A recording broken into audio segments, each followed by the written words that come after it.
प्रभु आपको बड़ी बरकत दे, बड़ी आशीष दे। Hallelujah, hallelujah. सभी खुश हैं, सभी प्रसन्न हैं। तो प्रसन्नता कहाँ से और कैसे नजर आती है? आपके चेहरे से और आपके हाथों के द्वारा। आप अपने हाथों से ताली बजाकर खुदा की प्रशंसा कर सकते हैं, उसकी महिमा कर सकते हैं। Hallelujah, hallelujah.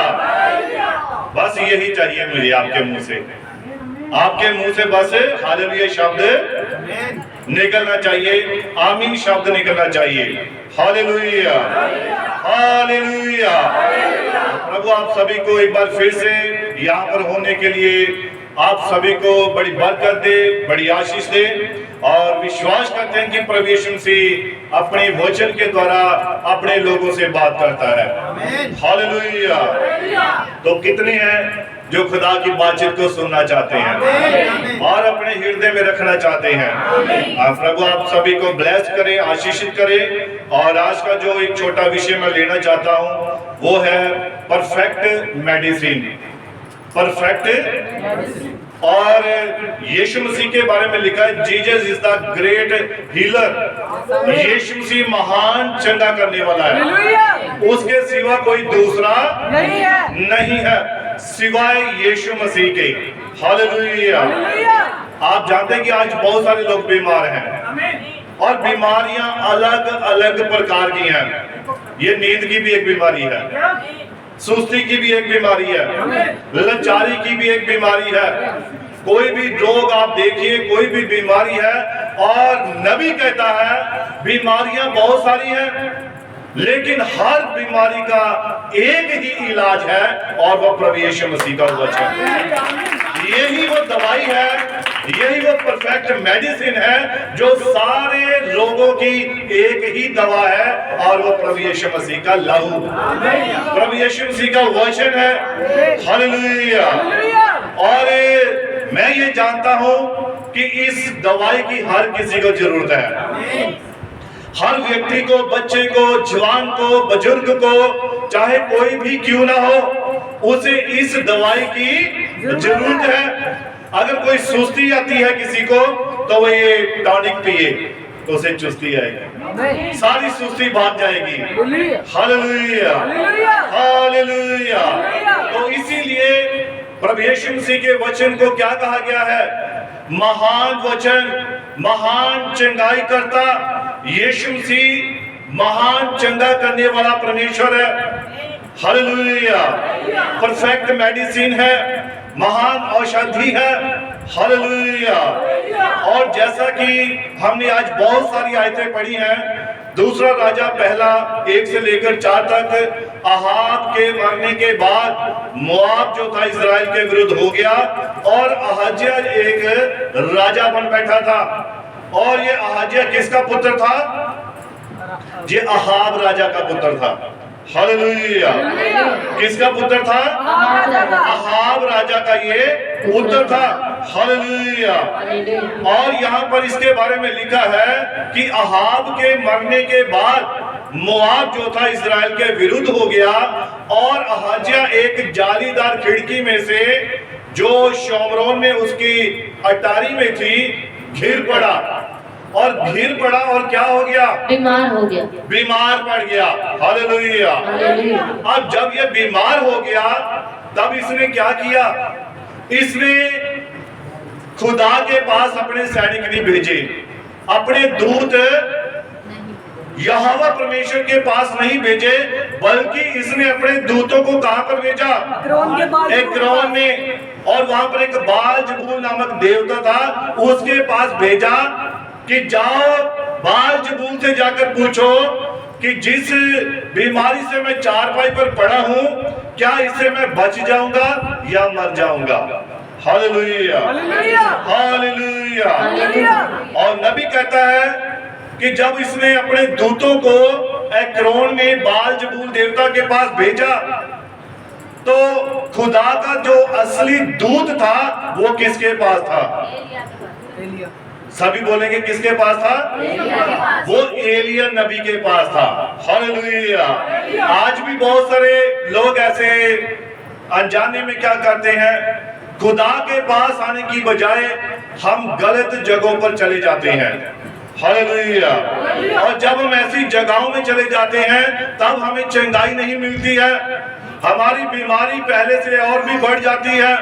और जब हमें पता लगता है कि असली चंगाई तो यीशु मसीह के पास है, और जब हम वापस उसके पास आते हैं तब हमें वो महान चंगाई करता क्या करता है, चंगा करता है। हालेलुया। और आज हम बाइबल में दो बातें देखेंगे, दो राजा देखेंगे। एक पहला राजा कौन सा है, जिसका नाम अहज्याह है, और एक दूसरा राजा हम देखेंगे जिसका नाम क्या है, हिजकिय्याह राजा है। ये दो राजा हैं और इनके जीवन का हम क्या करेंगे, तुलना करेंगे। हालेलुया। इनके जीवन की हम तुलना करेंगे। अब ये जो अहज्याह है, जो कि अहाब और इजबल का पुत्र था। हालेलुया। अब थोड़ा सा और मैं आगे बढ़ना चाहता हूँ। यिर्मयाह नबी यहाँ पर कह रहा है 46 उसकी 11 में, हे मिस्र की कुमारी कन्या, गिलाद को जाकर बलसान औषधि ले, तू व्यर्थ ही बहुत इलाज करती है, तू चंगी नहीं होगी। ये कौन कह रहा है, यिर्मयाह नबी कह रहा है। और किसे, इज़राइल की कुमारी कन्या को कह रहा है। हालेलुया। और 8 अध्याय इसकी 22 में, क्या गिलाद देश में कुछ बलसान की औषधि नहीं, क्या इसमें कोई वैद्य नहीं? यदि है तो फिर मेरे लोगों के घाव चंगे क्यों नहीं हुए? अब इसको अगर हम इस प्रकार से लेते हैं, अगर हमारे पास इज़राइल का जीवित परमेश्वर नहीं है तो फिर हमारी बरकतें कहाँ है, हमारी चंगाई कहाँ है? हालेलुया। हमारी आशीषें कहाँ है? ये एक सवाल है। हालेलुया। और सबसे पहले हमें ये जानना कि ये बलसान है क्या। और नबी कहता है बलसान एक औषधि थी, और ये एक दवाइयों में उपयुक्त होने वाला एक पौधा था। और आज के समय में ये पौधा विलुप्त होने की कगार पर है, लगभग बहुत कम मिलता है। और इसके इलाज से क्या होता था, जो जख्म थे, जो स्किन की प्रॉब्लम थी, या आपके शरीर पर, बॉडी पर कोई भी ऐसी प्रॉब्लम होती थी तो इस बलसान की औषधि को लगाया जाता था और वो क्या हो जाते थे, चंगे हो जाते थे। हालेलुया। और ये बलसान की औषधि, और नबी ने इसकी तुलना यीशु मसीह से की है कि यीशु मसीह एक ऐसी मेडिसिन है, ऐसी दवाई है कि जब ये दवाई हम लेते हैं तो चाहे कोई भी रोग, कोई भी बीमारी, कोई भी परेशानी क्यों ना हो, इस दवाई को लगाने से, इस मेडिसिन को लेने से संपूर्ण तौर से वो चंगी हो जाती है। हालेलुया। हालेलुया। तो पहला राजा 8 अध्याय की 37 में, और जब सुलेमान ने उस हैकल को, उस मंदिर को बनाया, और सुलेमान जानता था कि ये दवाई कहाँ रख दी उसने, ये औषधि कहाँ रख दी, उसने हैकल में, मंदिर में रख दी। तभी तो सुलेमान ने ये दुआ की कि अगर कोई परदेसी भी हो, अगर वो भी इस मंदिर की ओर हाथ उठाकर दुआ करे, प्रार्थना करे, फिर चाहे उसका कोई रोग क्यों ना हो, कोई बीमारी क्यों ना हो, कोई स्किन की प्रॉब्लम क्यों ना हो, कोई शुगर क्यों ना हो, जब वो हाथ उठाकर इस हैकल की ओर दुआ करे, प्रार्थना करे, तो वो चंगा हो जाए। हालेलुया। क्यों ऐसा होता था? क्योंकि खुदा की जो शेकीना ग्लोरी थी वो उस हैकल में उतरी हुई थी। हालेलुया। फिर से पढ़ावा, ये क्या लिखा है, अति पवित्र स्थान, अति पवित्र स्थान। और यहोवा हमेशा अति पवित्र स्थान पर ही उतरता है। हालेलुया। यहोवा का जो आत्मा है वो हमेशा मेमने के ऊपर उतरेगा, सूअर के ऊपर नहीं उतरेगा, किसी और जानवर पर नहीं, बल्कि वो मेमने के ऊपर। मेमना एक शुद्ध जानवर है, हलीम है, नम्र है। जितना वो नम्र है, और जिस प्रकार से जिसकी तुलना यीशु मसीह से की गई, लिखा कि वो मौत तक वफादार रहा, मौत तक नम्र रहा, चुप रहा, और उसने हर एक बात को अपने ऊपर ले लिया था। हालेलुया। और ये मंदिर, ये हैकल क्या है? ये खुदा का भवन। जब कभी हम खुदा के भवन की ओर विश्वास करके दुआ करते हैं, प्रार्थना करते हैं, तब वो हमारी दुआ प्रार्थना सुनता है, सुनकर उत्तर देता है और जवाब भी देता है। Hallelujah, hallelujah. और ये बलसान की औषधि, नबी कहता है कि इसके बारे में लिखा कि यीशु मसीह ने इसकी तुलना यीशु के लहू से की गई है, कि जिस प्रकार से ये बलसान औषधि सारे रोगों को, बॉडी के रोगों को चंगा कर देती थी, उसी प्रकार से यीशु का लहू जो है वो हमारे सारे रोगों को चंगा कर देता है। हालेलुया। अब जब यहाँ पर हम देखते हैं अहज्या, ये बीमार हो गया है, कहां से गिरकर? अपने महल की अटारी से गिर पड़ा है और बीमार हो गया है। लेकिन इसने अपने दूतों को किसके पास भेजा?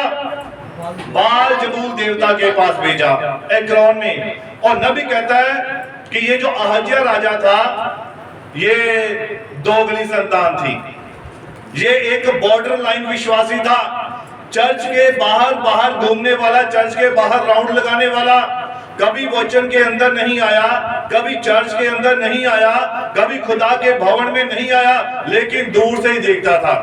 हालेलुया। और नबी कहता कि इसकी जो माता थी वो कौन थी? मैंने नाम बताया अभी, इजबल। और इसका बाप कौन था? अहाब राजा। और अहाब एक यहूदी था और इसका विश्वास खुदा में था, लेकिन जो इसकी माँ इजबल थी, ये एक मूर्ति पूजक औरत थी। हालेलुया। ये क्या थी? एक मूर्ति पूजक औरत थी। और ये दोनों के, क्योंकि इसने क्या किया था? इसने गैर कौम में से औरत को ब्याह लिया था, और जब उसने गैर कौम में से औरत को लेकर आया, अपने लिए स्त्री ली, तो इनकी जो आगे संतान पैदा हुई वो कौन सी हुई? दोगली। अब एक तो खुदा को मानने वाला और एक गैर कौम का। अब यहाँ पर कभी बच्चा सही ढंग से पलेगा? उसको कभी सही शिक्षा नहीं मिलेगी। हालेलुया। क्योंकि बाप कहेगा नहीं, तू जिंदा यहोवा परमेश्वर के आगे अपने आप को प्रणाम कर, तो माँ क्या कहेगी? चल एक्रोन में, वहां बाल-जबूल के पास चलते हैं। तो नबी ने कहा है कि जिस प्रकार से 4 सुसमाचार हैं, तो वैसे ही 5वां सुसमाचार एक माँ है। और माँ की जो बच्चे को जो शिक्षा देती है, हमेशा बच्चा किसके पास रहता है? माँ के पास रहता है, और वही सब कुछ सिखाती है। तो इसलिए नबी ने कहा कि 5वां सुसमाचार है, और वो एक माँ का सुसमाचार है। और ये अहज्या राजा की जो पालन पोषण ज्यादातर अपनी माँ के पास ही हुआ था। हालेलुया। अब इसकी माँ कौन थी? एक गैर कौम में से थी, और वो उसे कहां लेकर जाती थी? बाल-जबूल देवता के पास। कोई भी काम होना, जन्मदिन आ गया, चल भाई वहां चलते हैं, बच्चा पैदा हुआ, चलो भाई वहां चलते हैं, कोई भी काम हो गया वहां चलते हैं। अब उस बच्चे ने, अहज्या ने बचपन से इन बातों को देखा, और जब पिता सामने आता था, अरे हमारा परमेश्वर है, जिंदा यहोवा परमेश्वर है, जिसका नाम प्रभु यीशु मसीह है, और वो ये भी बताता था। अब वो बाप की भी बातें सुनता था, लेकिन ज्यादा प्रभाव किसका था? माँ का प्रभाव था। हालेलुया। इसलिए नबी कहता है कि ये अहज्या दुविधा में पड़ गया कि अब मैं बीमार हो गया हूँ, मैं चारपाई के ऊपर बैठ चुका हूँ, अब मुझे किसके पास जाना चाहिए? अब ये इस विचार में है। लेकिन कौन से विचार हैवी हुए? माँ के विचार हैवी हुए, जो माँ की शिक्षा थी। तो इसने अपने दूतों को कहां भेज दिया? बाल-जबूल के पास भेज दिया। जाओ, जाकर उसे पूछो कि जिस रोग से या जिस बीमारी से मैं चारपाई पर लेटा हूं, क्या मैं इसे बचूंगा या मर ही जाऊंगा? लेकिन दूसरी तरफ क्या हुआ? वहां पर खुदा का एक पवित्र जन था, और उसका नाम क्या था? एलिया नबी था। और दूत जो था, यहोवा का दूत एलिया नबी के पास पहुंचा, और उसने कहा, जाकर उसके दूतों से कह कि निश्चय जिस चारपाई के ऊपर तू लेटा है वही तू मरेगा, क्योंकि तूने इज़राइल में जीवित परमेश्वर की ओर ध्यान नहीं दिया है। क्या गिलाद में कोई बलसान की औषधि नहीं? क्या उनके पास कोई वैद्य नहीं? हालेलुया।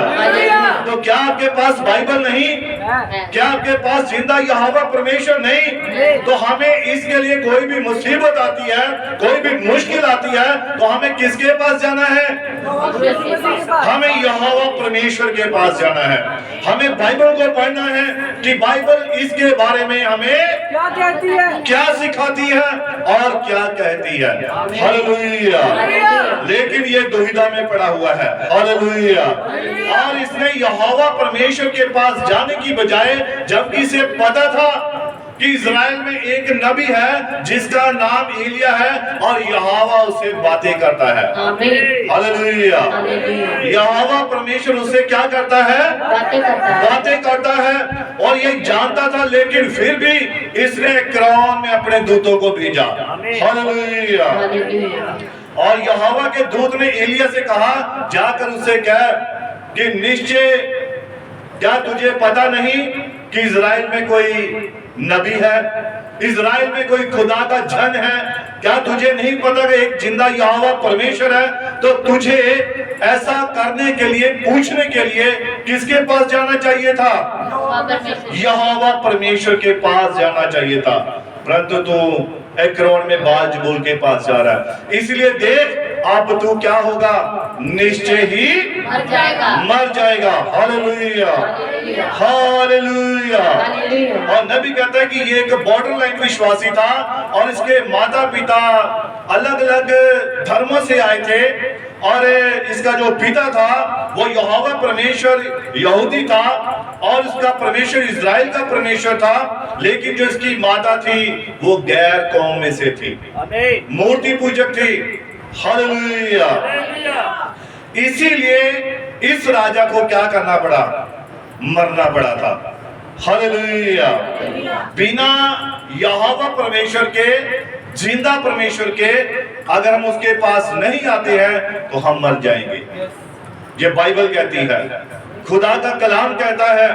हालेलुया। और नबी कहता है कि परमेश्वर का हमेशा एक ही तरीका रहा है अपना काम करने का, वो कभी बदलता नहीं है। हालेलुया। अगर उसने कहा कि मेरे ठहराए हुए जन के पास जाओ और उसकी बात को सुनो और उस पर विश्वास करो तो तुम बचोगे, लेकिन ये किसका तरीका है? ये यहोवा परमेश्वर का तरीका है। वो अपने नबी को भेजता है, अपने सेवक को भेजता है, अपने दास को भेजता है, ताकि लोग उसके मुंह से क्या सुने? परमेश्वर का वचन सुने। हालेलुया। उस वचन का सुने और क्या करें? अनंत जीवन को प्राप्त करें। हालेलुया। और नबी कहता है कि ये बॉर्डर लाइन विश्वासी था, भला करना जानता था पर भला करता नहीं था। आज भी बहुत सारे ऐसे लोग हैं, है ना? पता है चर्च जाना है, जरूरी है, चर्च नहीं जाएंगे ये हो जाएगा वो हो जाएगा, लेकिन फिर भी हम ढीले पड़ जाते हैं। लेकिन ये ढीले कौन हमें डालता है? ये कोई और नहीं है, ये शैतान है जो आपके कामों को रोकता है, आपके विचारों को पकड़ता है, आपके विचारों को बदल के रख देता है। हालेलुया। और नबी कहता है कि ये भला करना जानता था पर भला करता नहीं था। और बहुत लोग कहते हैं कि हम परमेश्वर को जानते हैं, वचन को पढ़ते हैं, फिर भी उनका दिल परमेश्वर से दूर होता है। आमीन आमीन। ऐसा ही होता है ना? आमीन। क्यों भाइयों और बहनों, ऐसा ही होता है। हम बाइबल भी पढ़ते हैं, वचन को भी पढ़ते हैं, हम दुआ भी करते हैं, लेकिन फिर भी कई बार हमारा मन परमेश्वर से दूर होता है। हम फॉर्मेलिटी करते हैं, हम खुदा को खुश करने के लिए उसके सामने हालेलुया बोल देंगे, पास्टर को खुश करने के लिए हालेलुया बोल देंगे, लेकिन ये जुबान से हो रहा है, हृदय से नहीं हो रहा है। जिस दिन हृदय से होगा उसी दिन यहोवा आपकी दुआओं का उत्तर देना शुरू कर देगा। हालेलुया। इसीलिए नबी कहता है कि बहुत लोग कहते हैं कि हम परमेश्वर को जानते हैं, वचन पढ़ते हैं, फिर भी उनका दिल उससे क्या है? दूर है। किसके समान? लूत के समान। लूत जानते कौन है? ये अब्राहम का भतीजा। और जानते कि ये कौन था? इसे एक बहुत बड़ी पदवी मिली हुई थी और ये शहर का मेयर था और ये शहर का मेयर था और फाटक पर बैठता था। और नबी कहता है लूत जानता था कि फाटक से बहुत सारे गैर कानूनी काम होते हैं, लेकिन फिर भी ये कुछ नहीं बोलता था, कुछ भी नहीं कहता था, देखता था और चुप रहता था। और नबी कहता आज ऐसे बहुत सारे लूत हैं जो गलत होते हुए भी चुप रहते हैं, गलत देख भी लेते हैं फिर भी चुप रहते हैं। आज संसार ऐसे लोगों से भरा हुआ है। Hallelujah, hallelujah. हम देखते हैं हाँ भी ये बात गलत हो रही है, ये काम ऐसे नहीं है, फिर भी हम चुप रहते हैं, कहीं वो बुरा ना मान जाए, कहीं वो गुस्सा ना कर ले। हालेलुया। नबी कहता है आज हमें लूत बनने की जरूरत नहीं है, बल्कि आज हमें खुदा का जन बनने की जरूरत है, ताकि जब हम ऐसी बातों को देखें तो हमें बोलने वाले ऐसे दलेर से भरे हुए खुदा के जन चाहिए। हालेलुया। जो कि शैतान की बातों को क्या कर सके, तोड़ सके, निस्राबूद कर सके, ध्वस्त कर सके, उसके गढ़ों को ढा दे। क्योंकि जो हमारे पास हथियार है वो कौन से हथियार है? गढ़ों को ढा देने वाले, बड़ी बड़ी शहर पनाह को ढा देने वाले। और वो हथियार क्या है? वो विश्वास की प्रार्थना है। और नबी कहता है विश्वास की प्रार्थना क्या करती है? हालातों को बदलती है, सारे बंधनों को तोड़ के रख देती है। हालेलुया। लेकिन ये जरूरी है कि आप विश्वास की प्रार्थना करें। Hallelujah, hallelujah. और नबी कहता है कि ये लूत वहां पर बैठा हुआ इन सब बातों को होते हुए देखता था और कुछ नहीं बोलता था। हालेलुया। परंतु खुदा क्या है? वो कल आज और युगानुयुग एक सा है। वो हमेशा एक सा रहता है और उसके काम करने का तरीका एक ही रहता है, कभी बदलता नहीं है। हालेलुया। और लिखा वचन में कि अहज्या जो अहाब का पुत्र था धर्मी था, पर उसने अपने कुटुंब से रिश्तेदारी से बाहर औरत ब्याह ली थी। और अपनी माँ इस्बल जो एक गैर कौम से थी, जो एक मूर्ति पूजक थी, कुल मिलाकर वो एक नीम गरम परिवार था। आज भी बहुत सारे ऐसे परिवार हैं। हम जब शादियां करते हैं हम ये नहीं देखते हैं कि वचन के अनुसार बहू लाएं, और जब वचन के अनुसार बहू नहीं आती है या वचन से शादी नहीं होती है तब क्या होता है? झगड़ा होता है। झगड़ा किस बात से? अब बहू आएगी, वो क्या कहेगी? नहीं मैं तो लंगर लगाना है दूसरा। और बेटा क्या है? नहीं मैंने बंदगी करवानी है। तो वो क्या कहेगी? मैंने ये करवाना है। तो इससे क्या हो रहा है? झगड़ा। इसीलिए बाइबल कहती है, खुदा का कलाम कहता है कि ये जो अहाब था और इसने कौन सी औरत को ब्याह लिया था? गैर कौम को। और इनके जो आगे औलाद पैदा हुई वो भी दोगली पैदा हुई थी। अब उसे नहीं पता है माँ के धर्म को पकड़ूं या बाप के धर्म को पकड़ूं। हालेलुया। इसीलिए बाइबल कहती है आपको बस एक निर्णय लेना होता है, अपने आप को बिल्कुल सही साबित करना होता है, वचन के साथ मिलाना होता है। हालेलुया। जबकि आप अब्राहम की उदाहरण को देखें, अब्राहम का एक नौकर था जिसका नाम क्या था? एलिएजर। उसका नाम क्या था? एलिएजर। और जब अब्राहम ने अपने पुत्र इसहाक के लिए बहू लानी थी तो उसने एलिएजर को भेजा कि जाकर क्या कर, मेरे पुत्र के लिए कहां से बहू लानी है? तो उसने कहा मेरे कुटुंब में से लानी है, मेरे रिश्तेदारी में से लानी है। और उसने उसे शपथ खिलाई, उसने उसके हाथ को अपने टांग के नीचे रखा, शपथ खिलाई कि देख तू अगर बहू लाएगा, मेरे पुत्र के लिए पत्नी जो लाएगा वो सिर्फ मेरे घराने में से हो, मेरे कुटुंब में से हो। हालेलुया। और जब एलिएजर ने कहा कि स्वामी अगर वो ना आना चाहे तब तो मेरी शपथ से छूट गया। Hallelujah, hallelujah. तो इसीलिए अब्राहम इस बात को जानता था कि जो भी काम करना है वो खुदा के वचन के अनुसार ही करना है, जो बाइबल कहती है उसके अनुसार ही करना है। तभी हम अपने जीवन में फलवंत हो सकते हैं, तभी हमारी संतानें, हमारे परिवार आगे बढ़ सकते हैं। हालेलुया। जब हम पूरी तरह से वचन के अनुसार चलते हैं और वचन के अधीन होते हैं। हालेलुया। इसीलिए अब्राहम ने वायदा लिया कि तू मेरे पुत्र के लिए जो पत्नी लाएगा वो मेरे घराने में से हो। आमीन। घराना अब्राहम आप जानते हैं धर्मी व्यक्ति था, धर्मी जन था, और वो जानता था कि अगर मैं खुदा की चौन में हूं तो मेरा परिवार भी खुदा की चौन में है। हालेलुया। बशर्ते उन्होंने अपने पापों से अंगीकार किया हो, अपनी गलतियों से अंगीकार किया हो, पश्चाताप किया हो। हालेलुया।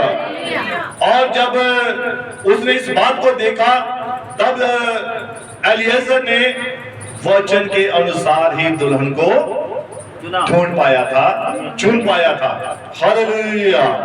अब अहाज्या यहाँ दुविधा में है, और वो अहाज्या राजा विश्वास और अविश्वास में पैदा हुआ था, और वह दुविधा में फंसा हुआ था कि अब क्या करे।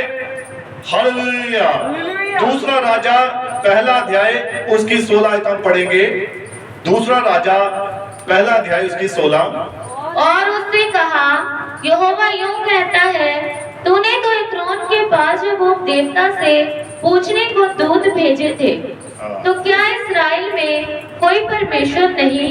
और उसने क्या कहा एलिया ने कि तूने तो एक्रोन में दूत भेजे, तो क्या इस्राएल में कोई परमेश्वर नहीं था कि जो तो अपने यहोवा परमेश्वर से पूछता? तब क्या हुआ? हाँ जी पढ़िए।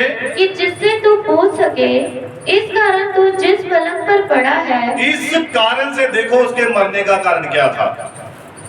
ध्यान से सुने मेरी बात को, सभी का ध्यान मेरी तरफ होना चाहिए। अहाज्या के मरने का कारण क्या था? कि उसने जीवित परमेश्वर को छोड़कर कहां चला गया? एक्रोन में बाल-ज़बूल देवता के पास। और इसीलिए एलिया नबी कह रहा है कि तूने एक्रोन में अपने दूतों को भेजा, इसी कारण क्या इधर इज़राइल में कोई जीवित परमेश्वर नहीं था? इसी कारण जिस पलंग पर तू पड़ा है वहीं पर तू मर जाएगा। यही कारण था उसके मरने का, और कोई कारण नहीं था, क्योंकि उसने जीवित परमेश्वर को त्याग दिया था, छोड़ दिया था। हालेलुया। अब लोग क्या करते हैं? यशायाह नबी की पुस्तक 8 उसकी 19 आयत पढ़ेंगे और 20। यशायाह नबी 8 उसकी 19 और 20। आज लोग अहाज्या की तरह ही काम कर रहे हैं। ध्यान से सुनिए इस बात को। जब लोग तुमसे कहें, जब वो तुमसे कहें, ओझाओं और टोनों के पास जाकर पूछो, ओझाओं और टोना करने वालों के पास जाकर पूछो, जो गुनगुनाते हैं और फुसफुसाते हैं, और जो फुसफुसाते हैं, तब तुम ये कहना, क्या प्रजा को अपने परमेश्वर ही के पास जाकर ना पूछना चाहिए? क्या प्रजा को अपने ही परमेश्वर के पास जाकर पूछना नहीं चाहिए था? हालेलुया। हालेलुया। अब लोग कहाँ जाते हैं? जाकर ओझाओं के पास, बाबाओं के पास। उनसे पूछते हैं कि क्या हम बचेंगे, क्या हम मर जाएंगे, क्या हम जिएंगे। लेकिन क्या कह रहा है? वो कह रहा है कि तुम अपने यहोवा परमेश्वर के पास ही जाओ और उससे पूछो। ये बाइबल क्या है? पुराने समय में आप जाते उरीम और तुमीम, ये एक चीज होती थी, पत्थर होते थे, और उनके ऊपर उनसे रोशनी निकलती थी। जिस प्रकार से लिखा, हारून की छाती पर 12 पत्थर होते थे और उन पत्थरों से रोशनी निकलती थी। उस समय में ये बात होती थी, और लोग जाते थे भविष्यद्वक्ता के पास, याजक के पास जाते थे, और उसे अपनी जो स्वप्न या दर्शन, कोई भी बात जाकर पूछते थे कि हमारे घर में ये प्रॉब्लम क्यों है, हमारे परिवार में ऐसी दशा क्यों है। तो जहां उन्होंने दर्शन देखा होता था या स्वप्न देखा होता था, तो वो अगर वो वचन के अनुसार होता, सही होता था, तो उसमें से किरणें निकलती थी, रोशनी निकलती थी कि ये बात सच्ची है भाई, हालेलुया। हालेलुया। उस समय उरीम और तुमीम थे, लोग उनके पास जाकर पूछते थे, लेकिन आज का नबी कहता है उरीम और तुमीम क्या है? वो ये बाइबल है। आज आप बाइबल को खोलिए और पढ़िए कि बाइबल हमारे घर के बारे में क्या कहती है, बाइबल आपके परिवार के बारे में क्या कहती है, बाइबल आपके जीवन के बारे में क्या कहती है। आप इसको खोलकर पढ़िए, ये आपको बताएगी कि आपका जीवन सही है या गलत है, क्या सचमुच आप वचन के साथ चल रहे हैं या नहीं चल रहे हैं। Hallelujah, hallelujah. और नबी कहता, हाँ इसको थोड़ा पढ़िए और आगे इसको। क्या जीवितों के लिए मुर्दों से पूछना चाहिए? क्या जीवितों के लिए मुर्दों से पूछना चाहिए? अब आप लोग क्या है, जिंदा या मुर्दा, मुझे ये बताइए। जिंदा है ना, तो क्या जीवितों के लिए मुर्दों से पूछना चाहिए? किससे पूछना चाहिए? जीवते परमेश्वर के पास। और जैसा कि बाइबल कहती है, खुदा का कलाम कहता है, स्वर्ग के नीचे मनुष्य के बीच में कोई दूसरा नाम नहीं दिया गया जिसके द्वारा हम उद्धार पा सकते हैं। आमीन। हमारे पास जिंदा यहोवा परमेश्वर है, और बाइबल कहती है उसकी आंखें हैं, वो देखता है, कान है सुनता है, मुंह है जवाब देता है। हालेलुया। और व्यवस्था विवरण में लिखा है, कोई ऐसी जाति नहीं जिसका परमेश्वर उसके इतना नजदीक है जितना यहोवा परमेश्वर तुम्हारे नजदीक है। हालेलुया। वो तो आपकी दुआओं को कान धर के सुनता है।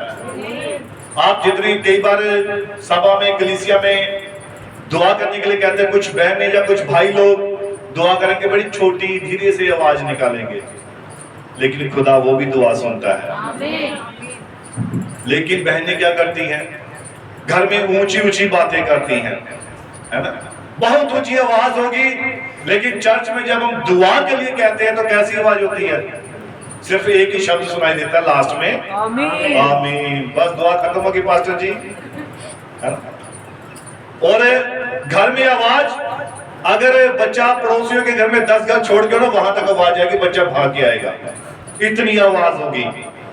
लेकिन जब दुआ की बारी आती है, प्रार्थना की बारी आती है, तब पता ही नहीं है, ये बहन कभी बोली नहीं है, बचपन से ऐसी है, शायद कभी इसने बात की नहीं है ना। जब दुआ का टाइम आता है, अभी किसी को दुआ के लिए बोल दें तो देखना आवाज बिल्कुल धीमी, लेकिन घर में आस पड़ोस में सभी को पता, हाँ इस घर में बहू है भाई, या इस घर में बेटी है, इस घर में कोई है भाई, रहता है। वो अपनी उपस्थिति को जाहिर करते हैं, कैसा ऊंचा बोलकर। लेकिन जब दुआ की बारी आती है, प्रार्थना की बारी आती है, वचन पढ़ने की बारी आती है, तब क्या होता है? आवाज बिल्कुल धीमी।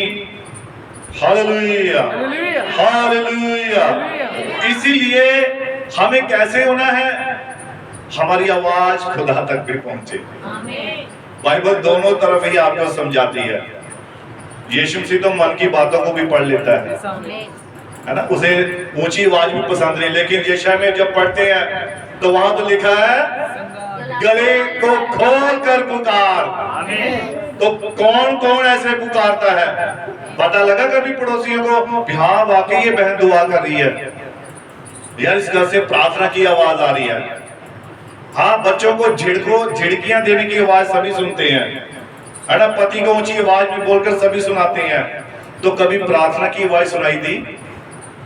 कभी किसी पड़ोसी ने कहा भी इस घर में दुआ की आवाज आती है, प्रार्थना की आवाज आती है? बाइबल कहती है, गला खोलकर पुकार, कुछ भी रखना छोड़, जितनी आवाज है उतनी आवाज से पुकार। आप अपने कमरे में बैठिए, वहां दुआ कीजिए गला खोलकर, जितना आप खुदा को पुकार सकते हैं पुकारिए। तो दूसरी तरफ क्या कह रही है कि यहोवा परमेश्वर मेरे मन के विचारों को दूर से ही जान लेता है। आमीन। उसके कान हमारी विनती की ओर लगे रहते हैं। प्रभु आपको कहीं दूसरी दोनों तरफ नहीं छोड़ेगा, दोनों तरफ से पकड़ लेगा।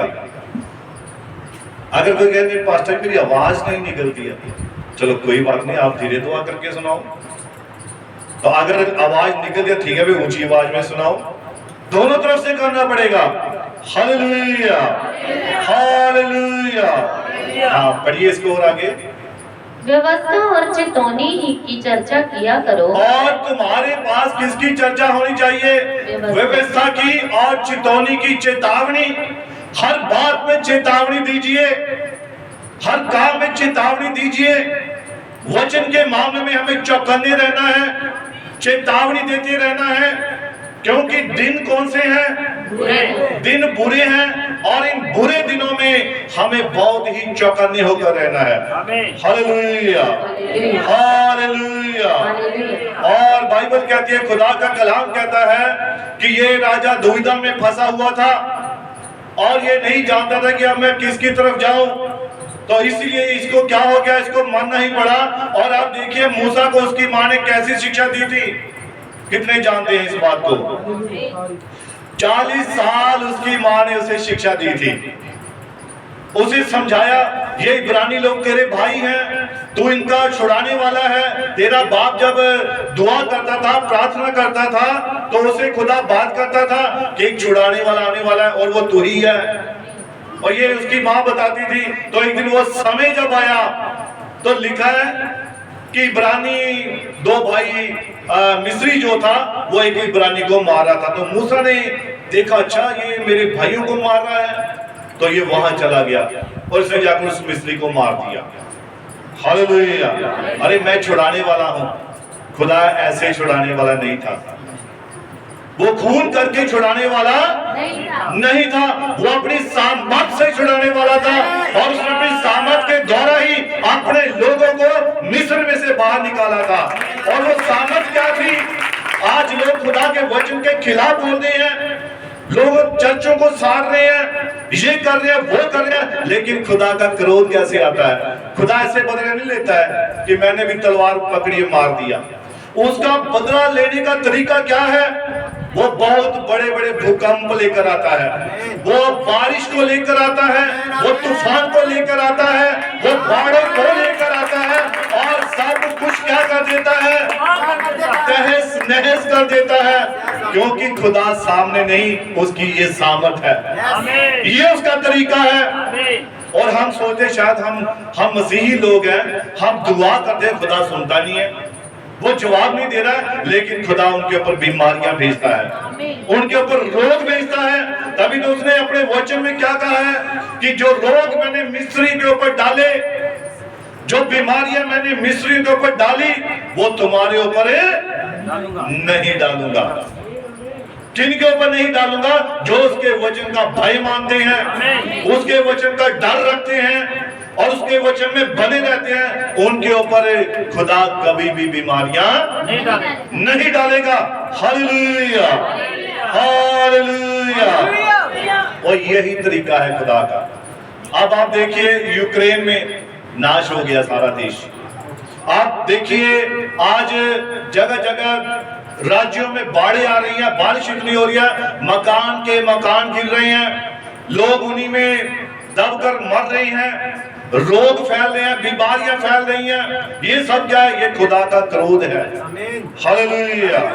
ये खुदा का तरीका है, वो एक को नहीं मारता, फिर वो हजारों को इकट्ठा ही झाड़ देता है। क्या करता है? हजारों को एक बार इकट्ठा झाड़ देता है। और वचन में उसने व्यवस्था विवरण 28 उसके बारे में, तुम में से एक कितनों को भगाएगा? 500 को भगाएगा, 1000 को भगाएगा। हालेलुया। तो खुदा एक बीमारी भेजता है तो लाखों लोग मर जाते हैं। अब ये पीछे कौन सी चली थी? कोरोना। तो इसमें कितने लोग मरे? लाखों लोग मर गए, पूरा वर्ल्ड इसकी चपेट में था। तो ये खुदा का गुस्सा है, ये खुदा का कहर है, ये होने देता है। हालेलुया। इसीलिए बाइबल कहती है हमें उसके वचन के प्रति वफादार बनना है। हालेलुया। और मूसा को इसकी मां ने शिक्षा दी थी। हालेलुया। ये कौन है? इब्रानी लोग हैं। लेकिन मूसा कैसे छुड़ाना चाहता था? अपने बाजू के जोर से। मैं छुड़ाने वाला हूं, लेकिन खुदा ऐसे छुड़ाता नहीं है। हालेलुया। और अब देखिए कि जो दूत था वो किसके पास था? वो एलिया नबी के पास था। और अहज्या तू निश्चय मरेगा, ये बात उसकी पक्की हो गई थी, क्योंकि उसने यहोवा के ऊपर भरोसा नहीं किया था। हालेलुया। क्योंकि जो दवाई उसके बाप दादा खाते रहे थे, वो दवाई क्या थी? खुदा का वचन, खुदा का कलाम। और जिसके बाप दादा बुजुर्ग उस वचन को ग्रहण करते आए थे, इसने उस वचन को ग्रहण नहीं किया था। हालेलुया। इसीलिए हमें हमेशा परमेश्वर के तरीके से काम करना चाहिए। अगर हमें नबी भविष्यद्वक्ता मिला है तो उसके बोले हुए वचन पर विश्वास करना चाहिए। अगर खुदा ने हमें दास दिया है तो उसकी बात को ध्यान से सुनना चाहिए। Hallelujah, hallelujah. तो यिर्मयाह नबी ने तभी उससे कहा कि क्या गिलाद में कोई औषधि नहीं? फिर मेरी बेटी के घाव चंगे क्यों नहीं हुए? आज चंगे क्यों नहीं हो रहे हैं लोग अपने रोगों से, अपनी बीमारियों से? क्योंकि आज वो उस बलसान की औषधि को, उस महान दवाई को लेने से इनकार कर रहे हैं। Hallelujah, hallelujah. नबी कहता है पाप को खत्म करने वाली, बीमारी को खत्म करने वाली एक दवाई, एक मेडिसिन, एक औषधि है, और वो सिर्फ और सिर्फ यीशु मसीह है। यीशु मसीह का लहू है। हालेलुया। और पहला यूहन्ना उसकी पहली अध्याय उसकी 7 आयत पढ़ेंगे। यूहन्ना की पत्री, पहला यूहन्ना पहला अध्याय और उसकी 7। पर यदि जैसा वह ज्योति में है, हाँ जी, वैसे ही हम भी ज्योति में चले, हाँ जी पढ़िए। तो एक दूसरे से सहभागिता रखते हैं, हाँ जी। और उसके पुत्र यीशु का लहू हमें सब पापों से शुद्ध करता है। और उसके पुत्र यीशु का लहू हमें सब पापों से क्या करता है? शुद्ध करता है, शुद्ध कर देता है। आप जानते हैं अगर कोई बीमारी आती है किसके कारण आती है? ये कोई ना कोई गलती, कोई ना कोई गुनाह, कोई ना कोई पाप होता है। Hallelujah, hallelujah, hallelujah. और लिखा है, नबी कहता है, उदाहरण पर देखिए, अगर कोई मरीज डॉक्टर के पास जाए और वो जाकर डॉक्टर की देवड़ी पर बैठ जाए और अपने बीमारी का इंजेक्शन ना लगवाए या उस दवाई को ग्रहण ना करे, तो क्या वो चंगा होगा? वो कभी चंगा नहीं होगा, क्योंकि जब तक वो उस दवाई को खाता नहीं है, ग्रहण नहीं करता है, वो कभी भी चंगा नहीं होता है। हालेलुया। और इसीलिए नबी कहता है, क्योंकि उसने अपनी बीमारी का टीका नहीं लगवाया, आप डॉक्टर को दोष नहीं दे सकते हैं। हालेलुया। पाप को खत्म करने वाली औषधि वो सिर्फ यीशु मसीह का लहू है, उसका वचन है, उसका कलाम है। और संत यूहन्ना की अंजील, संत लूका की अंजील 10 अध्याय और उसकी 17 आयत में पढ़ेंगे। हाँ, जल्दी जल्दी हम अब निकालते जाएंगे। संत लूका की अंजील 10 उसकी 17। वे 70 आनंद करते हुए लौटे। अब यीशु मसीह के यहाँ पर 70 चेले थे और वो आनंद करते हुए वापस लौटे और कहने लगे, हे प्रभु, तेरे नाम से दुष्टता भी हमारे वश में है। तेरे नाम से दुष्ट आत्माएं भी हमारे वश में है। हाँ जी पढ़िए। उसने उनसे कहा, और यीशु ने उनसे कहा, मैं शैतान को बिजली के समान स्वर्ग से गिरा हुआ देख रहा था। कि मैं शैतान को स्वर्ग से कैसे देख रहा हूँ? बिजली के समान गिरा हुआ देख रहा था। हालेलुया। अब ये 70 चेले आनंद करते हुए वापस लौटे हैं कि प्रभु तेरे नाम से दुष्ट आत्माएं हमारे वश में है। वश में ये खुश हो रहे थे। किसको निकाल कर? दुष्ट आत्मा। हाँ, सभी तो ध्यान देंगे, सभी परमेश्वर की महिमा के लिए ताली बजाएंगे और प्रभु आप सभी को बरकत दे, आशीष दे। और सभा में जब प्रचार होता है तो कृपया बच्चों के ऊपर खास ध्यान दिया जाए। जो भाई एल्डर हैं और डीकन हैं वो भी ध्यान दे सकते हैं। अगर डीकन यहाँ पर अगर किसी काम के लिए गए हैं तो एल्डर भाई इस बात को ध्यान रख सकते हैं। और कि जब वचन प्रचार होता है तो वचन प्रचार में किसी भी प्रकार की कोई रुकावट या विघ्न नहीं आना चाहिए। Hallelujah, hallelujah. और 70 चेले जो थे वो आनंद करते हुए वापस लौटे और वो खुश हो रहे थे। किस बात से? दुष्ट आत्मा, कि दुष्ट आत्माएं हमारे वश में है। मैंने कितनी दुष्ट आत्मा निकाली, मैंने 10 निकाली। कोई कह रहा मैंने 5 निकाली, आज मैंने ये किया, मैंने वो किया। वो बता रहे हैं, खुश हो रहे हैं और आकर यीशु से क्या कह रहे हैं कि प्रभु तेरे नाम से दुष्ट आत्माएं हमारे वश में हैं। और यीशु ने क्या कहा, इस बात से आनंदित मत हो। वो खुश हो रहे थे, पर यीशु कह रहा खुश नहीं होना है, आनंद नहीं होना है। किस बात से आनंद होना है कि तुम्हारे नाम स्वर्ग में लिखे हुए हैं। इस बात से हमने आनंद करना है, इस बात से हमने खुशी मनानी है कि हमारे नाम कहाँ लिखे हुए हैं, स्वर्ग में लिखे हुए। अगर हम यहाँ पर सब कुछ प्राप्त करें, भूतों को निकाल दे, दुष्ट आत्मा को निकाल दे, मुर्दे को जिंदा कर दे, अगर हमारा नाम स्वर्ग में लिखा हुआ नहीं है तो ये सब बेकार है। क्या है ये? बेकार है। तो इसीलिए हमें इस बात से आनंदित होना है, हमारे नाम कहां पर लिखे हुए हैं? स्वर्ग में लिखे हुए हैं। और यीशु मसीह आगे संत यूहन्ना की अंजील 6 उसके 48 में क्या कहता है, इसको पढ़िए थोड़ा। संत यूहन्ना की अंजील 6 उसकी 48। जीवन की रोटी मैं हूँ। अब यीशु मसीह कह रहा है कि जीवन की रोटी मैं हूँ। हाँ जी पढ़िए। तुम्हारे बाप दादों ने जंगल में मन्ना खाया, और तुम्हारे बाप दादों ने जंगल में मन्ना खाया और मर गए। ये वह रोटी है, ये वह रोटी है जो स्वर्ग से उतरती है। जो कहाँ से उतरती है? स्वर्ग से उतरती। स्वर्ग से उतरती है। हाँ जी पढ़िए। ताकि मनुष्य उसमें से खाए, ताकि मनुष्य इस रोटी में से खाए और ना मरे। अब कौन सी रोटी खानी जिससे हम कभी मान नहीं सकते? सुबह सुबह हम 2-2, 3-3, 4-4 पराठे खा लेते हैं, और दोपहर होती है फिर भूख लग जाती है, फिर खाना खाते हैं, शाम को फिर खाते हैं। लेकिन यीशु मसीह ये कौन सी रोटी की बात कर रहा है कि जिसको खाकर मनुष्य मर नहीं सकता है, और ये जीवन की रोटी है, वो यीशु मसीह का वचन है, यीशु मसीह का कलाम है।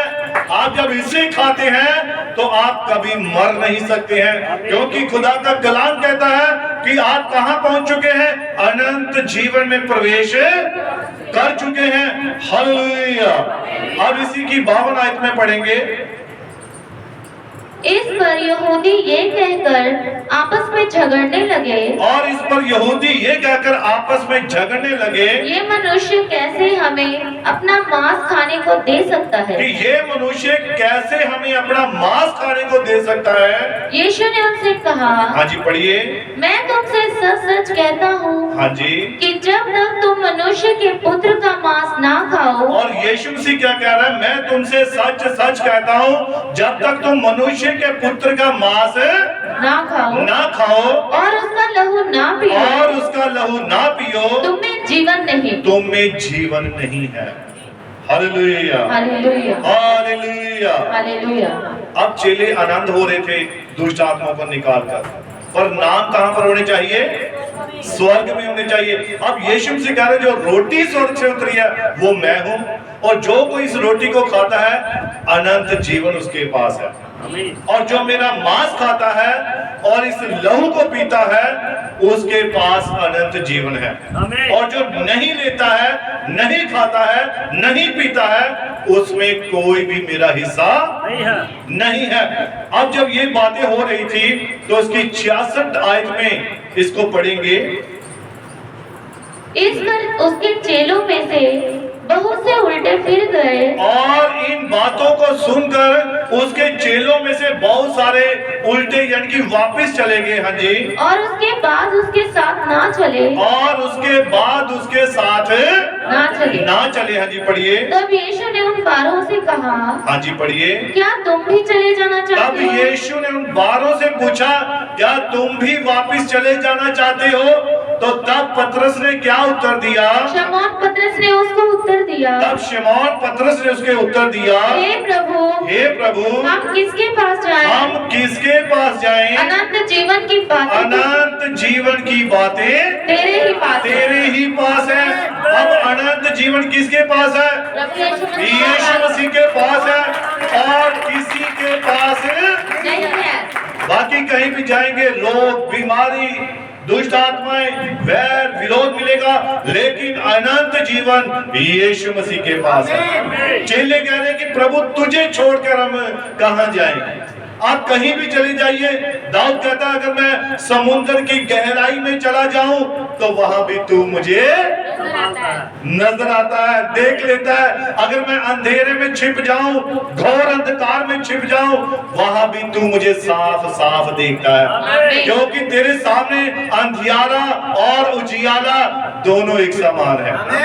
खुदा को कोई जरूरत नहीं है बत्ती जगाने की, कि जरूरत है उसे, वो तो अंधेरे में साफ साफ देखता है। हम कहते हैं जानवर रात को कैसे देख लेते हैं भाई? वो रात में उनकी आंखें, रोशनी कितनी तेज होती है। Hallelujah, hallelujah. तो यहोवा परमेश्वर अंधियारे में भी साफ साफ देखता है। और दाऊद कहता है चाहे मैं अपने पंख लगाकर कहीं दूर आकाश में उड़ जाऊं तो कहता वहां भी तेरा हाथ मुझे पकड़ लेगा। आमीन। आकाश उसके बैठने का स्थान है ना, और पृथ्वी उसके पांव रखने की चौकी है। तो तेरी आत्मा से भाग कर मैं कहां जाऊं? Hallelujah, hallelujah. तो इसीलिए चेले कहते हैं आज हम यीशु को छोड़कर कहां जा सकते हैं? अनंत जीवन की बातें तेरे पास है।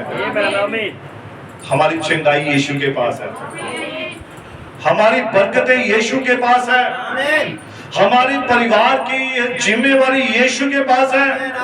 Hallelujah, hallelujah. आप बाइबल में हम एक अमीर नौजवान को देखते हैं, और इस नौजवान ने इस मेडिसिन को लेने से मना कर दिया, और लेकिन जानता सब कुछ था, भला करना जानता था, वचन को जानता था, बाइबल को जानता था, लेकिन करता नहीं था। यीशु मसीह के पास आ गया, प्रभु मैं अनंत जीवन पाना चाहता हूं। आमीन।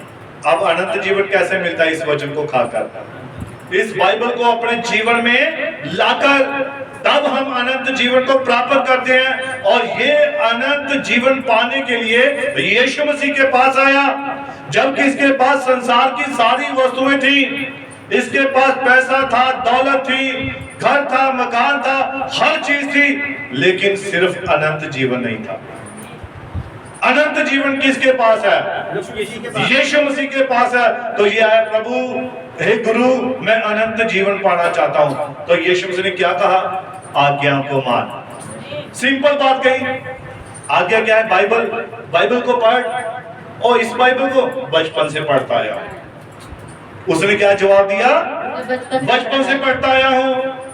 मेरी माँ मुझे चर्च में लेकर जाती थी, वो मुझे सिखाती थी, मुझे पता है बाइबल में यहाँ पर ये लिखा है, प्रकाशित वाक्य इसमें 66 किताबें हैं, इसमें ये है, इसमें वो है, इसमें वो है, मैं सब जानता हूं, पर अनंत जीवन मैंने पाना है।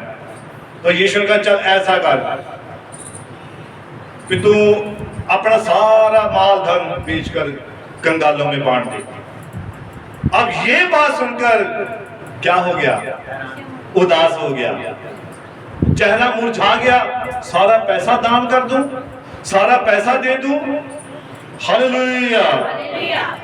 उदास हो गया, और इसने उस अनंत जीवन रूपी मेडिसिन को लेने से इनकार कर दिया।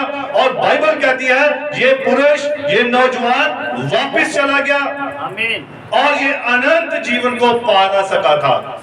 Hallelujah, hallelujah.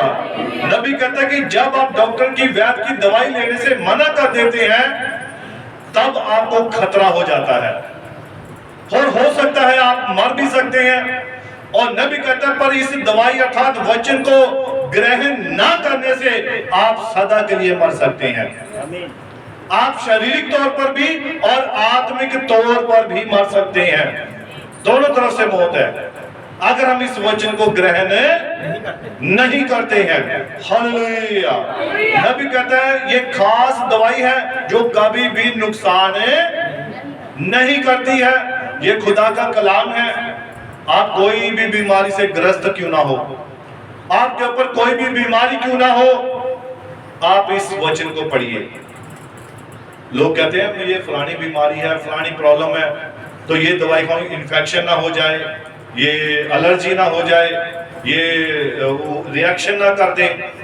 ये वो दवाई है जो कभी रिएक्शन नहीं करेगी। आमीन। कोई भी बीमारी में, किसी भी प्रकार के रोग में, किसी भी प्रकार की मुश्किल में आप इसे लीजिए, कभी रिएक्शन नहीं होगा। आमीन। हालेलुया। हाँ, ये हो सकता है आपके अंदर सारी बीमारी निकल जानी है, ये जब आप दवाई को ग्रहण करेंगे। हालेलुया। लोग कहते हैं कि सबसे बड़ी बीमारी कौन सी है? आप बताइए, सबसे बड़ी बीमारी किसे मानते हैं लोग? हार्ट की, दिल की बीमारी है ना, कि दिल नहीं हो, मेरा दिल बैठ गया, मेरा दिल घबरा रहा है, ये हो रहा है, वो हो रहा है, हार्ट अटैक आ गया, ये हो गया, वो हो गया, ऐसा बोलते हैं। और लोग कहते हैं सबसे बड़ी बीमारी दिल की बीमारी है। तो सचमुच ही दिल की है। बाइबल कहती है सारे फसाद की जड़ दिल ही है। बाइबल में लिखा है सारे लालच की जड़ दिल ही है। पता है आपको क्यों है ये? जब आदम को परमेश्वर ने बनाया था और उसने यहां से पसली निकालनी थी, और इस पसली की जगह पर क्या रखा था? मांस का टुकड़ा रख दिया था, अर्थात दिल रख दिया था। और ये खुदा का घर है। शैतान आज इस घर में बैठा हुआ है, क्योंकि जब तक शैतान है ये फसाद की जड़ है, और जब शैतान यहां से निकल गया तो आपका हृदय शुद्ध हो गया। आमीन। जब आप इस वचन को ग्रहण करते हैं, इस वचन को लेते हैं, इस वचन के साथ चलते हैं, तब आपका हृदय शुद्ध हो गया। आमीन। और धन्य है वे जो जिनके हृदय किसे देखेंगे वो? आप देखिए, सिंपल सी बात, शुद्ध हृदय वाले ही परमेश्वर को देखेंगे। आमीन। अब आज लोग परमेश्वर को कैसे देख रहे हैं? क्योंकि हृदय शुद्ध ही नहीं है। किसी को आज परमेश्वर दिखाई नहीं दे रहा है। आज यीशु मसीह दिखाई नहीं दे रहा है। क्यों नहीं दिखाई दे रहा है? हृदय शुद्ध नहीं है। अगर हृदय शुद्ध है तो आपको यीशु दिखाई देगा। शुद्ध मन वाले परमेश्वर को देखेंगे। तो आज अगर नहीं दिखाई दे रहा है, सबसे बड़ा कारण दिल खराब है भाई। तो इसलिए दिल को ठीक करना जरूरी है। हालेलुया। अगर दिल में कोई भी खोट है, कहते हैं इसके मन में खोट है भाई, इसके मन में कोई ना कोई गड़बड़ है। ऐसा क्यों होता है? दिल खराब है ना? दिल परेशान है। आज मेरा मन परेशान है ना, कहते हैं मन परेशान है। क्यों परेशान है?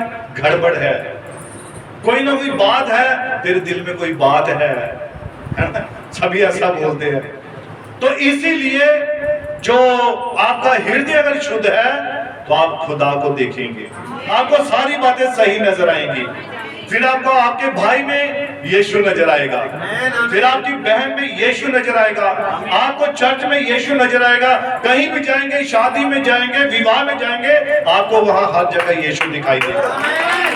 क्यों दिखाई देगा? क्योंकि हृदय क्या है? तो अगर गड़बड़ है, देख लाया वही भरा आ गया, ये वही पैन आ गया। तो इसीलिए अपने हृदय को क्या करना है? शुद्ध करना है, अगर हम खुदा को देखना चाहते हैं। Hallelujah, hallelujah. तो नबी कहता है, लोग कहते हैं कि सबसे बड़ी बीमारी दिल की है, लेकिन हमारे युग के नबी ने कहा है आज सभी बीमारियां बड़ी हैं। छोटी सी भी आज परेशानी आ जाए ना, सिर दर्द भी हो जाए, तो उसके लिए बहुत बड़ा पहाड़ बन जाती है। पैर में कांटा चुभ जाए, बच्चे कैसे आजकल के बड़े नरम। ये हमारा बेटा छोटा छत से गिर गया, प्रभु ने बचाया, से बरकत दे। और आज बच्चे कैसे इतने नाजुक हैं, जो खाना खा रहे। नबी कहता है आज बच्चों में प्रॉब्लम कहां से आ रही है? ये फास्ट फूड की वजह से आ रही है। और मैं जानता हूं कि यहाँ पर मेरी बहनें, मेरी बेटियां, मेरी माएँ बैठी हुई हैं, और अगर उनके शरीर में कोई अंदरूनी प्रॉब्लम आ रही है, किसकी वजह से आ रही है? नबी ने कहा ये सारा कारण आज का खाना है। ये जो जंक फूड खा रहे हैं, इसके कारण क्या हो रहा है? अंदर कमजोर हो रहे हैं, बच्चों के शरीर कमजोर हो रहे हैं। हालेलुया। उनके अंदर नई नई प्रकार की, अलग अलग प्रकार की बीमारियां बन रही हैं। हालेलुया। कारण क्या है? यही जंक फूड। ज्यादा आप जानते हैं, लोग दिखाते हैं फेसबुक पर, अगर बर्गर कहीं उसमें से कीड़े निकल रहे हैं, अगर कोई पिज्जा आ रहा है, वहां कितने दिन पुरानी कोई चीज पड़ी हुई है और आपको खट्टी मीठी चटनी डालकर भेज दी। और बनाने वाला कौन? क्या उसने हाथ धोए? आपने देखा? क्या उसने मुंह धोया? आपने देखा? क्या उसने जिस चीज को लिया, क्या वो अच्छी है? लेकिन खट्टी मीठी चीजें डालकर टेस्ट आ गया, आंख बंद के मजे से खा रहे हैं। और माता पिता घर में अगर कोई चीज बनाकर देते हैं, वो सामने है, तो हजारों कमियां निकाल देनी है। मैं नहीं खाना, मम्मी तू मिर्चा बढ़िया पाती, घिया बनाता, ऐसी चीजें ये नहीं खानी है। लेकिन बाजार से पैसा भी ज्यादा, रुपया भी ज्यादा खर्च करना, लेकिन फिर भी पेट भरता नहीं है। आमीन। फिर भी भूखे के भूखे ही रहते हैं। बाइबल कहती है कि आज यशायाह में लिखा, पढ़ लेना शायद 55 अध्याय है, वहां लिखा है, रोटी खाते हैं पर पेट भरता नहीं है, पानी पीते हैं पर प्यास नहीं बुझती है। आप कोल्ड ड्रिंक कितनी पीते हैं? तो कोल्ड ड्रिंक सारी बीमारी की जड़ है। जब कोल्ड ड्रिंक पीते हैं तो उसके बाद फिर से प्यास लगती है, क्योंकि उसके अंदर केमिकल ही ऐसा डाला है कि आप एक कोल्ड ड्रिंक पिएंगे तो मिनट बाद प्यास लगे, फिर आप जाएंगे 20 रुपए लेंगे, दूसरी लेकर आएंगे। और उसके अंदर ऐसे ऐसे उन्होंने केमिकल डाल रखे हैं कि आपकी अंदर की जो प्यास है वो इनके प्रति बढ़ती जाए, ताकि आप उसको पी कर बीमार हो जाए। फिर डॉक्टरों की बारी आती है, अच्छा कोल्ड ड्रिंक ने बीमार कर दिया, मार्केट से आई थी, वो उन्होंने पैसा कमा लिया, मेरी बारी है। फिर डॉक्टर पैसा कमाएगा, ओहो बच्चे को तो बहुत तगड़ी इन्फेक्शन हो गई है भाई, इसका तो इलाज चंडीगढ़ में होना है। नहीं नहीं डॉक्टर साहब इतने करो जो करना है। तो ये सब बातें कहां से आ रही हैं? ये जंक फूड से आ रही है, फास्ट फूड से आ रही है। हर तरफ से नुकसान ही नुकसान है। हालेलुया। इसीलिए नबी कहता है कि आज बच्चे कमजोर हो चुके हैं। आज बच्चे पैदा होते ही उन्हें वेंटिलेटर पर लाना पड़ जाता है। क्यों? पुराने समय में होते थे ये? यहाँ पुराने काफी उम्र के भाई भी बैठे हैं, बहनें बैठी हैं, बुजुर्ग, वो जानते क्या कभी उस वक्त ऐसी चीजें थी? ये सब डॉक्टर आपको क्या करते हैं? लूटना चाहते हैं। लेकिन एक चीज है जो हमें बचाती है, खुदा का वचन, खुदा का कलाम। आप इस पर विश्वास कीजिए, ये आपको मुफ्त में छिंगाई देती है, कोई पैसा नहीं लगता। आप खुदा ने देखिए हवा दे रखी है, खुदा कहता है हाँ भी आज सुबह आपने इतनी हवा खा ली भाई, लाओ आज का बिल दो मेरा। आपने इतना पानी पी लिया, लाओ बिल दो भाई। लेकिन कौन मांग रहा है बिल? मनुष्य, वही मांग रहा है ना। पेड़ कौन उगा रहा है? खुदा ही उगा रहा है ना। ये इनको ब्लेस्ड किया हुआ है, इन्हें खुदा ने गिफ्ट दिया है कि अपनी जीनस के अनुसार फल उत्पन्न करो। पेड़ एक उगता है, उसके फल आते हैं, गिरते नीचे भूमि में, गुठलियां जाती है, दोबारा पेड़ उगते हैं। ये प्रक्रिया चल रही है। लेकिन खराब किसने किया? मनुष्य। मनुष्य एक बार मरता है, फिर दोबारा। अय्यूब की पुस्तक में लिखा है 14 अध्याय उसकी 7 में, इसको थोड़ा पढ़ लीजिए। अय्यूब की पुस्तक 14 उसकी 7। वृक्ष के लिए तो आशा रहती है, वृक्ष के लिए तो आशा रहती है कि चाहे वह काट डाला भी जाए, चाहे वह काट भी डाला जाए, तो भी फिर पनपेगा, तो भी फिर क्या होगा? पनपेगा। वृक्ष के लिए एक आस है।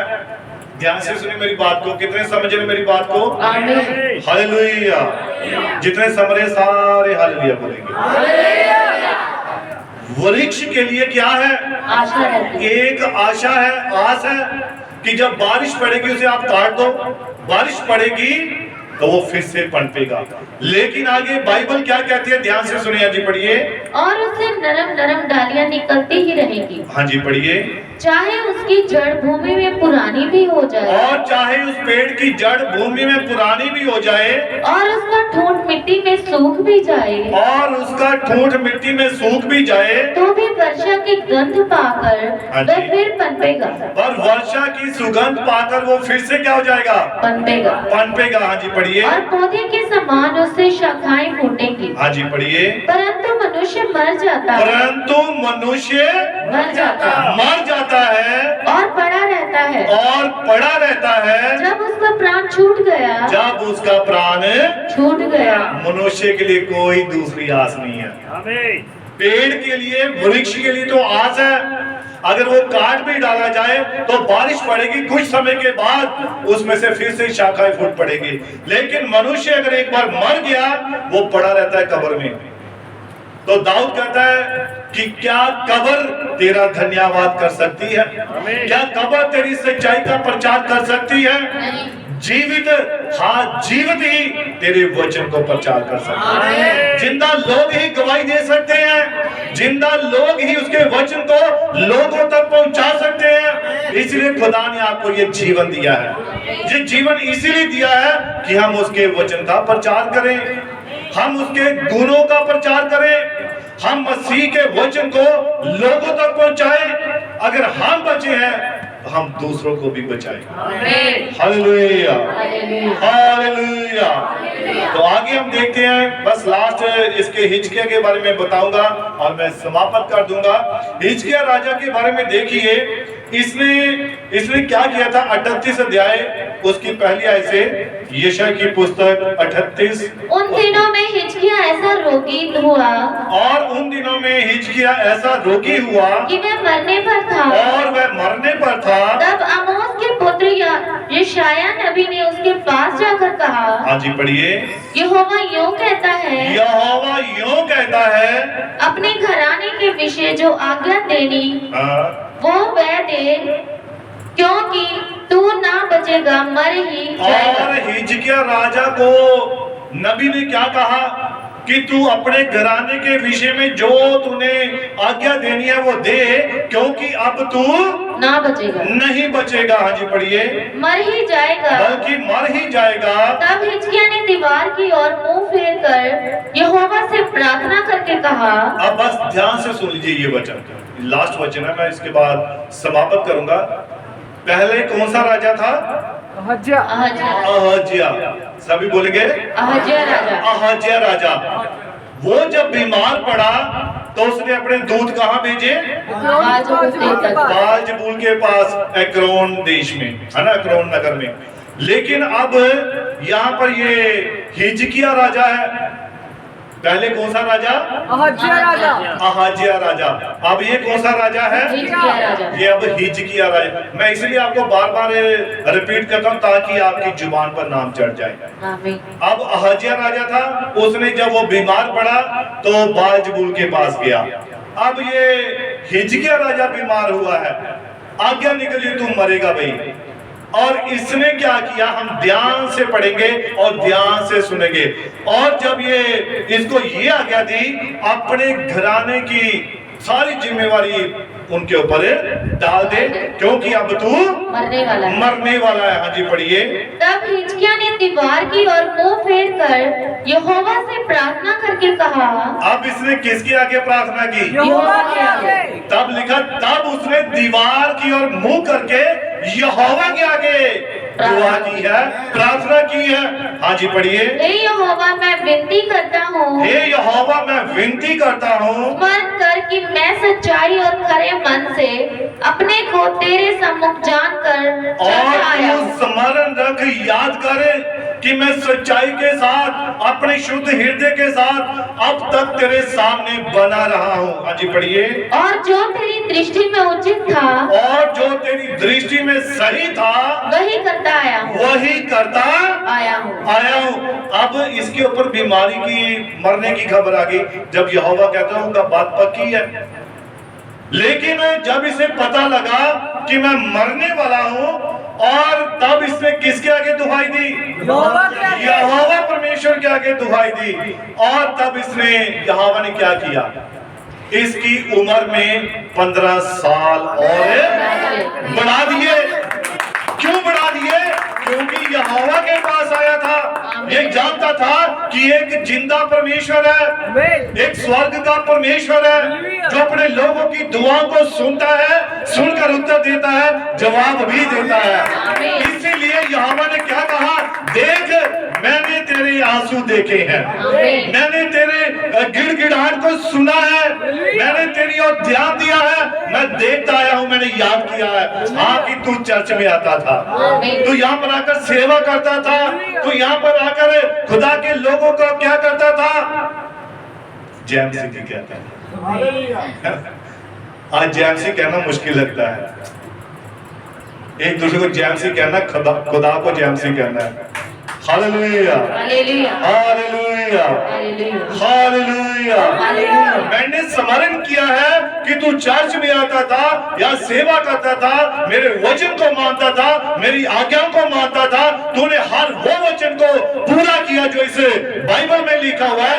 इसीलिए देख, मैं तेरी उम्र में 15 साल और बढ़ा देता। उसकी उम्र बढ़ गई। हालेलुया। किसके पास आने से? यहोवा परमेश्वर के पास। यहोवा परमेश्वर के पास आने से।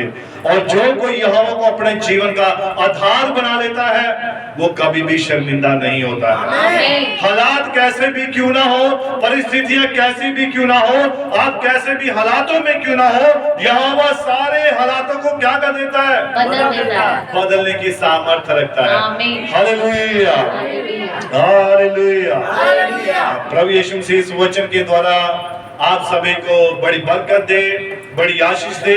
और हम विश्वास करते हैं कि यहोवा परमेश्वर अपने वायदों का पक्का और सच्चा परमेश्वर है, और वो अपने वचन को भेजता है और क्या करता है? चंगा करता है।